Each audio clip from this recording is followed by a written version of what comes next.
गणेश जी का रूप निराला है, चेहरा भी कितना भोला भाला है। जिसे भी आती है कोई मुसीबत, उसे इन्हीं ने तो संभाला है। आप सभी को गणेश चतुर्थी की ढेरों शुभकामनाएं। नमस्कार, मैं हूं नेहा श्रीवास्तव। गणेश चतुर्थी, जिसे हम विनायक चतुर्थी और गणेश चौथ के नाम से भी जानते हैं, इस पर्व को भक्त बेहद धूमधाम और हर्षोल्लास के साथ मनाते हैं। ये ज्ञान, सौभाग्य और समृद्धि के देवता भगवान गणेश के जन्म का प्रतीक है। ये त्योहार हर साल भाद्रपद माह के महीने में आता है और जो 10 दिनों तक मनाया जाता है। तो कैसे करें गणपति की पूजा, कैसे करें उन्हें खुश, क्या है विधि विधान, इस सब पर बात करने के लिए मेरे साथ इस वक्त मौजूद है ज्योतिषाचार्य प्रिया शरण त्रिपाठी जी। पंडित जी, बहुत बहुत स्वागत है आपका। तो चलिए कार्यक्रम की शुरुआत कर लेते हैं।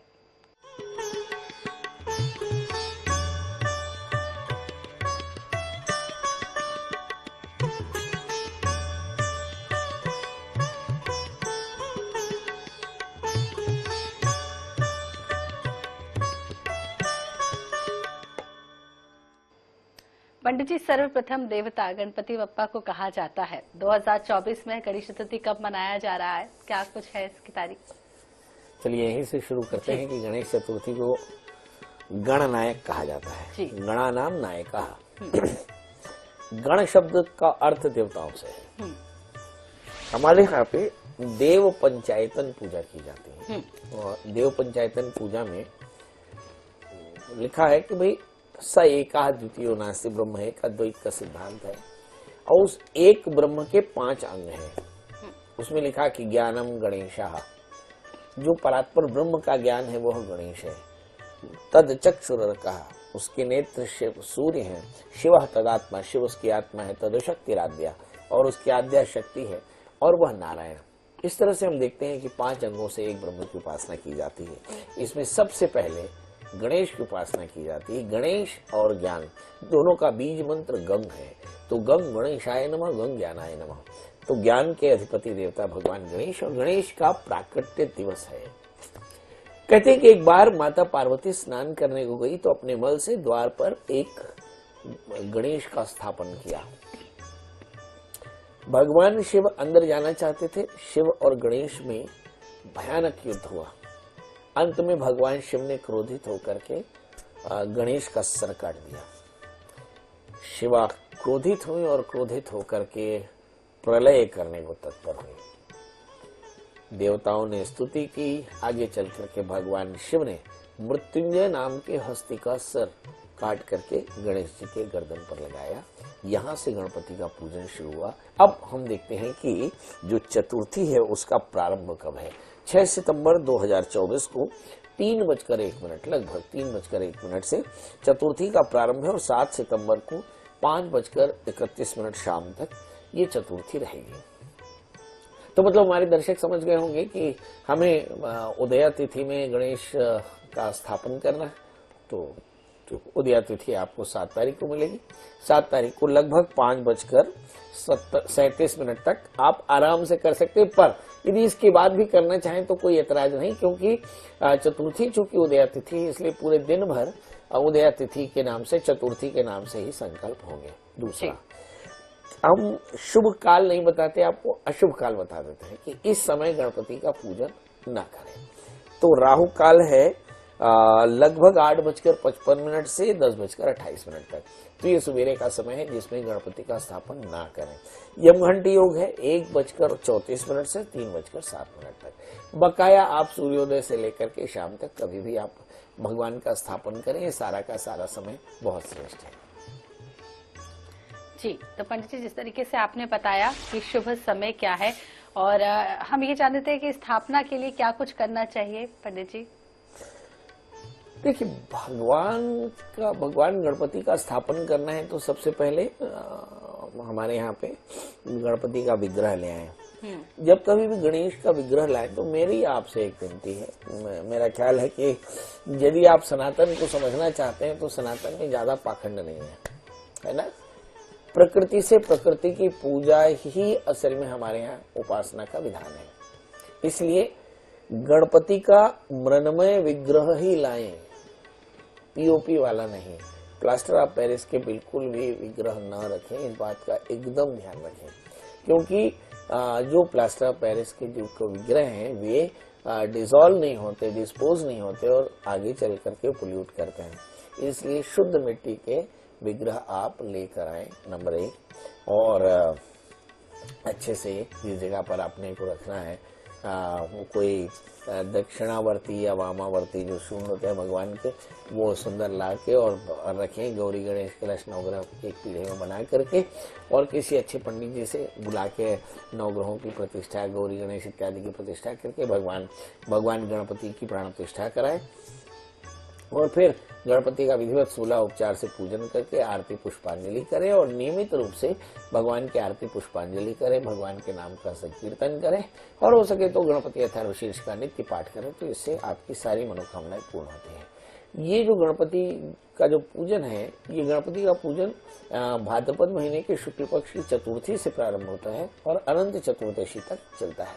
अब अनंत चतुर्दशी के दिन अनंत धागा बांधा जाता है, क्योंकि अनंत धागा बांध करके हम भगवान से एक रिश्ता जोड़ लेते हैं कि भगवान तुम हमारे अनंत काल तक ऐसी रक्षा करना।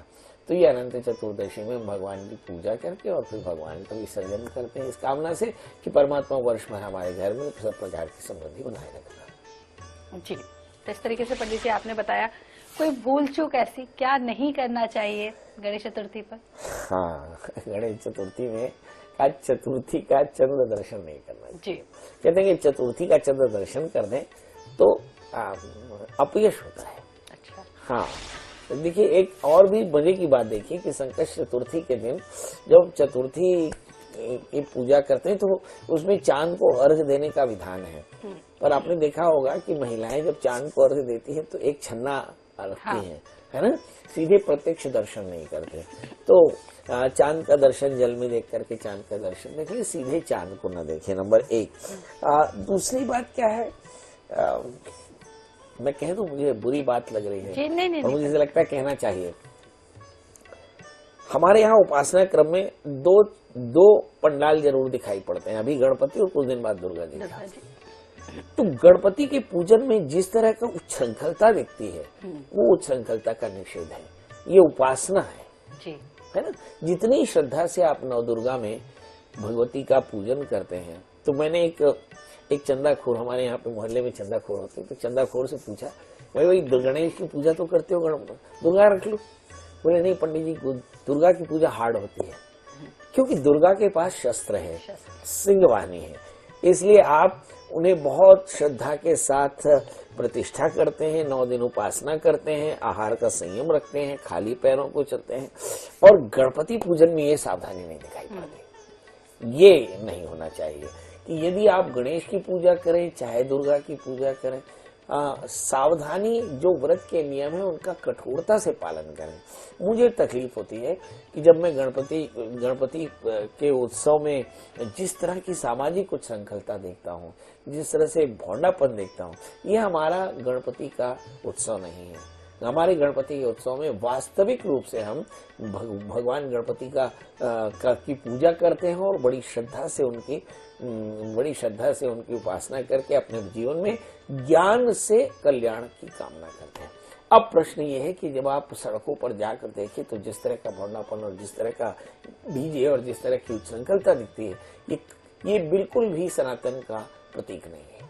जी, बिल्कुल भी सनातन का धर्म नहीं है, प्रतीक नहीं है, जिस तरीके से आप बता रहे हैं कि हाँ, मतलब शराब पी करके उछलते नाचते कूदते, देवा च देवा गणपति देवा तुझसे अच्छा कौन। अगर जिस देवता की आप उपासना कर रहे हैं, जो ज्ञान का देवता है, उसके उत्सव में इतना भोंडापन, और ये भारतीय संस्कृति सनातन का प्रतीक, ये बिल्कुल नहीं हो सकता। न आप भजन करते, न स्वाध्याय करते, न मंत्र का जाप करते, न दान करते, न जीव दया करते, आप क्या करते हैं? नाच गाना, उत्सव, डीजे फीजे। वहाँ गणपति कहाँ होते हैं? वहाँ गणपति होते ही नहीं।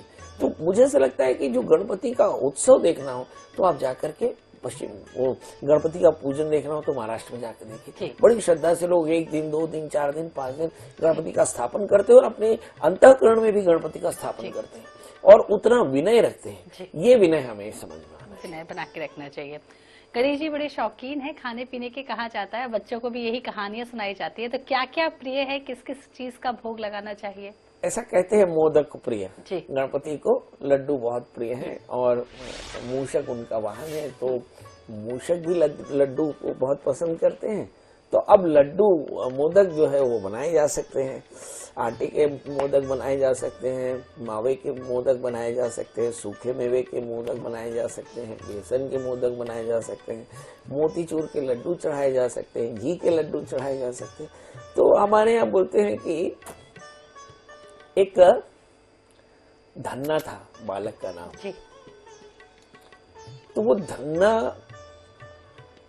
बड़ा भगत था, अपनी माँ के साथ कथा सुनने जाता। तो एक दिन धन्ना ने कथा सुनी कि भाई पंडित जी कह रहे थे कि जिस घर में भगवान को भोग लगाए बिना खुद पा लेते हैं वो भोजन जीवन नरक हो जाता है, तो पहले भगवान को पाओ फिर खुद पाओ। तो धन्ना घर आया और अपनी माँ से कहता है कि भाई हमारे यहाँ तो भगवान नहीं है, तब क्या करें। तो अगले दिन वो पंडित जी के पहुंचे, पंडित जी कहा भगवान दो भगवान दो। तो पंडित जी पीछा छुड़ाने के लिए अपनी बटकिया जिससे वो धनिया पीसते थे वो बटकिया दे दी, बोले बेटा ये भगवान है। धन्ना बड़ा खुश हुआ, घर आकर के उसने वो बटकिया की बड़ी सेवा की, स्नान कराया और बाजरे की रोटी रखी, कहा प्रभु पाओ खाए पाए। एक दिन हुआ न धन्ना खाए न भगवान खाए, तो वो रोने लगा धन्ना, बोला प्रभु मेरे यहाँ भी सूखा मेवा होता तो आप खाते। भगवान प्रकट हो गए और भगवान प्रकट होकर के उन्होंने खाना शुरू कर दिया। जब खाना शुरू किया तो धन्ना क्या प्रभु ये भी नहीं चलेगा, 3 दिन से हम भी भूखे, 3 दिन से आप भी भूखे, तो पहले एक आप खाओ एक हम खाए। आगे चल करके ये बच्चा धन्ना सेठ हुआ ना, जो हाँ धन्ना सेठ हुआ, मतलब ये हुआ कि श्रद्धा धारते धर्म बहुभिर नार्थराश्री। भगवान की पूजा में श्रद्धा से आपको भोग लगाना चाहिए। तो भोग 4 चीजों का लगना चाहिए, पत्रम पुष्पम फलम तोयम, है ना, कि सुंदर दूबी आप चढ़ा दी, सुंदर गंगा का जल गुलाब जल से मिला करके भगवान का सुंदर स्नान कराएं, पंचामृत बनाएं, पंचाम पुंचानाम अमृतानाम समाहार, दूध दही शक्कर घी 5 रस होते हैं, इसको मिला करके बड़े प्रेम से भगवान को अर्पित करें। मोदक जो आप बना सके घर में वो आप भगवान को चढ़ाएं और श्रद्धा के साथ में भगवान की पूजा आरती करें। आप देखेंगे और गणपति अथर्वशीर्ष का पाठ करें या फिर एक मंत्र लिख लें, ओम गंग गणपतये नमः। याद रखिए कि दरिद्र लभते वित्तम बद्धु मुचिते बंधना धीतो भयात् प्रमुचिते सत्यमेव न संशयः। जब आप भगवान गणपति का पूजन करें तो कोई दरिद्र व्यक्ति ओम गंग गणपतये नमः इस मंत्र का एक माला करे तो उसकी दरिद्रता दूर हो जाएगी। कोई एग्जामिनेशन में पास करना हो, ओम गंग गणपतये नमः इस मंत्र का एक माला जप करें तो एग्जामिनेशन में सफलता मिल जाएगी। मतलब सब प्रकार की कामनाओं को दूर करते हैं और सब प्रकार के कष्टों की निवृत्ति करते हैं। इसलिए भगवान की चतुर्थी को संकष्ट चतुर्थी व्रत कहते हैं। सम्यक प्रकार यो कष्टम द्रावयति संकष्टः, कि जो सब प्रकार से कष्टों की निवृत्ति कराए उसका नाम संकष्ट है। तो ऐसे भगवान गणपति की पूजा करनी चाहिए। तो पंडित जी दुर्वा अर्पण को समझ लेते हैं, क्या होता है दुर्वा अर्पण और इसके क्या कुछ लाभ रहते हैं? देखिए हमारे यहाँ पे शिव पूजन में दूर्वा और बकाए देवताओं को तुलसी। हमारे यहाँ पे दो तरह के भगत हैं, एक जो शिव को मानते हैं दे आर कॉल्ड शैव और एक दुर्गा को मानते हैं दे आर कॉल्ड शाक्त, है ना। और इसी में एक और फैकल्टी आ गई, एक और भक्तों की वो आ गए वैष्णव, है ना। तो वैष्णव भगवान को तुलसी पत्र अर्पित करते, कहा तुलसी तो विष्णु प्रिया, भगवान नारायण को बड़ी प्रिय है, और गणपति शिव भगवती दुर्गा इन सब की पूजा में दूर्वा चढ़ती है। तो इस तरह से हमारे यहाँ दूर्वा का बड़ा महात्म है। कांडात कांड प्ररोहंती परुषः परुषस्प्रिय भानु दूरे प्रथम सहस्त्रिंशतेन। इस मंत्र से आप भगवान गणपति को दूर्वा चढ़ाएं तो आपकी सारी मनोकामनाएं पूर्ण होती है। जी पंडित जी, वास्तु का स्वरूप भी गणपति जी को कहा जाता है और कहते हैं कि जब भी कोई वास्तु की चीजें होती है गणपति जी उसका स्वरूप है, कैसे समझेंगे? देखिए वास्तु जो है वो वास्तु एक दैत्य है ऐसी कामना की गई, जिसका सिर जो है नॉर्थ ईस्ट में और जो पैर है वो साउथ वेस्ट में होता है।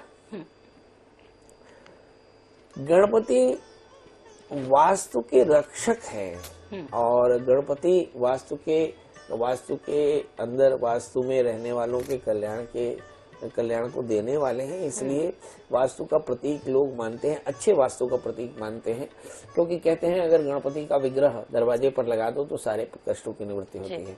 तो यदि आपके घर में किसी प्रकार का वास्तु दोष हो तो आप अपने दरवाजे पर ऑरेंज कलर का, मतलब गेरू रंग का, क्या बोलते हैं, भगवा कलर का सुंदर गणपति का सामान्य विग्रह लगा दें। आप देखेंगे इससे आपके वास्तु दोषों की निवृत्ति होगी।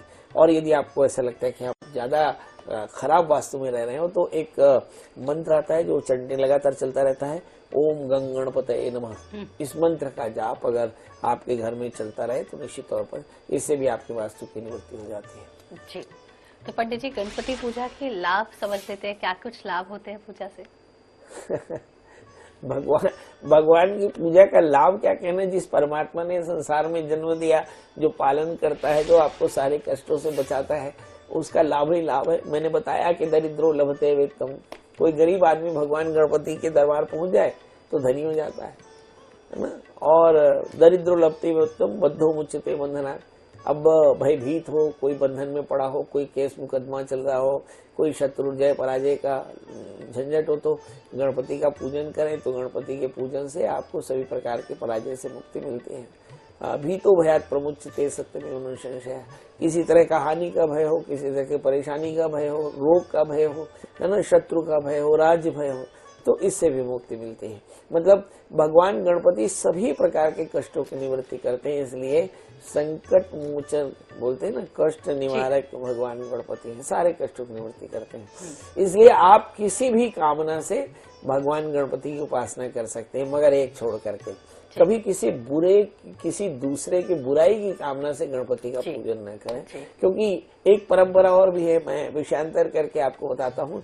एक उच्छिष्ट गणपति भी पूजे जाते हैं इन्हीं दिनों में। उच्छिष्ट गणपति ये वाम मार्गी साधना है और इसका मंत्र पड़ता है ओम हस्ति पिशाचे लिखे स्वाहा, है ना। तो ये पिशाच की उपासना है। तो हम सनातनी हैं और हम सर्वे भवन्तु सुखिनः सर्वे सन्तु निरामयः सर्वे भद्राणि पश्यन्तु मा कश्चित् भाग् भवेत्। तो हम सबके कल्याण की कामना से भगवान गणपति का पूजन करें, किसी के अकल्याण की कामना से पूजा न करें, बस इतना जरूर ध्यान रखना चाहिए। जी, तो उसी कल्याण से पूजा अर्चना करनी चाहिए।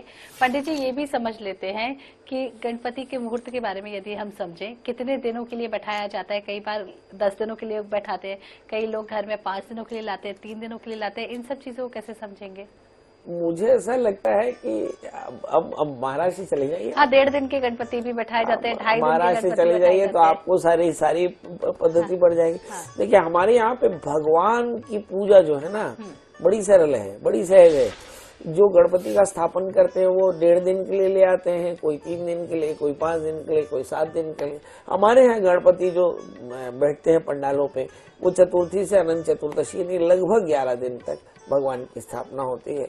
मगर फिर भी आप गणपति का पूजन अपने श्रद्धा से कर सकते हैं। एक बात और भी है, परंपराएं अलग अलग देवताओं के अलग अलग क्षेत्रों में परंपराओं का भेद दिखाई पड़ेगा। यदि आप वेस्ट बंगाल में जाएं और दुर्गा की पूजा देखें तो पंचमी से अष्टमी तक होती है, और हमारे यहाँ जो पूजा होती है वो प्रतिपदा से नवमी तक होती है ना। आगे आने वाले दिनों में दुर्गा जी आ ही रही हैं, तो 9 दिन का कार्यक्रम भी करेंगे। पर जब हम वेस्ट बंगाल में जाएं तो ये 4 दिन की पूजा होती है। तो वो त्रिगुणात्मक पूजन करते हैं, काली, लक्ष्मी, सरस्वती और दुर्गा। और हम पूजा करते हैं प्रथम शैलपुत्री, द्वितीयम ब्रह्मचारिणी, तृतीयम चंद्रखंडेति, कुष्मांडेति, चतुर्थम पंचम स्कंदमातेति, कष्टम कात्यायनीति, सप्तम कालरात्रि, महागौरी, अष्टम नवमम सिद्धिदात्री, 9 दुर्गा प्रकृति। तो वो त्रिगुणात्मक पूजन करते हैं और हम लोग 9 दुर्गा पूजन करते हैं। तो इस तरह से पूजन की भक्ति क्रम में भेद हो सकता है, मगर मुझे ऐसा लगता है कि चाहे आप 14, 13, 11 दिन का पूजन करें, 3 दिन का पूजन करें, 5 दिन का पूजन करें, श्रद्धा के साथ करें। फिर से कहता हूँ, श्रद्धा धारिते धर्मो, धर्म को अगर समझना है तो श्रद्धा से आप भगवान की पूजा करें। इससे आपकी धार्मिक श्रद्धा पूरी होगी और इससे आपकी कामनाएं पूरी होंगी। तो आपका आहार शुद्ध होना चाहिए, मन शुद्ध होना चाहिए, जाप होना चाहिए, स्वाध्याय होना चाहिए, जीवदया होनी चाहिए और यज्ञ होना चाहिए। अगर ये 5 चीजें आपके उपासना में है तो निश्चित तौर पर जानिए कि आपकी सारी मनोकामनाएं पूर्ण होंगी। तो सारी मनोकामनाएं आपकी पूर्ण होंगी। जिस तरीके से पंडित जी ने बताया क्या कुछ विधि विधान है, क्या चढ़ाएं क्या ना करें, सभी जानकारी पंडित जी ने विस्तार से दी। पंडित जी एक चीज मैं कहना चाहता हूँ, जो आपने कहा विस्तार से, हाँ। तो विस्तार से मैंने शायद एक चीज मैं भूला गया, जी। जो मुझे लगता है कि कहना चाहिए जी। कि जिस तरह से आप प्रतिष्ठा करें, जिस तरह से आरती पुष्पांजलि करें, उसी तरह से भगवान आवाहित देवताओं की प्रतिष्ठा के लिए हवन जरूर करें। यज्ञ से ही व्रत की पूर्ति होती है। इसलिए कोई सा भी व्रत करें, उसमें अंतिम में देवताओं की आहुति जरूर पड़नी चाहिए, क्योंकि जिस गणपति के पास देवा च देवा गणपति देवा, तुझसे अच्छा कौन, एक मिट्टी का मुसवा बैठा देते हैं, माटी का मोदक बना देते हैं। हाँ। ये ठीक नहीं। अच्छा। भगवान को अग्निमुख में ओम प्रजापते स्वाहा इंद्राय स्वाहा अग्नये स्वाहा भगवान को आहुति दे, तभी आपका भगवान पुष्ट होकर के संसार में आपकी रक्षा करने के लिए तत्पर होगा। इसलिए अगर सारे संसार में 5-5 आहुतियां भी आप देंगे, तो आप सोचिए कि 1.5 करोड़ लोग अगर 5 आहुतियां देते हैं, तो एक दिन में 7.5 करोड़, पता नहीं इस देश का कितना उद्धार हो जाएगा। तो यज्ञ करना बिल्कुल न भूलें। तो यज्ञ करना बिल्कुल ना भूले। पंडित जी बहुत बहुत शुक्रिया हमारे साथ जुड़ने के लिए और दर्शकों को तमाम जानकारी इतने अच्छे से देने के लिए। तो भक्ति गणपति, शक्ति गणपति, सिद्धि गणपति, लक्ष्मी गणपति, महागणपति, देवों में श्रेष्ठ मेरे गणपति, गणेश चतुर्थी की आप सभी को हार्दिक शुभकामनाएं। फिलहाल इस कार्यक्रम में इतना ही, मुझे दीजिए इजाजत। नमस्कार।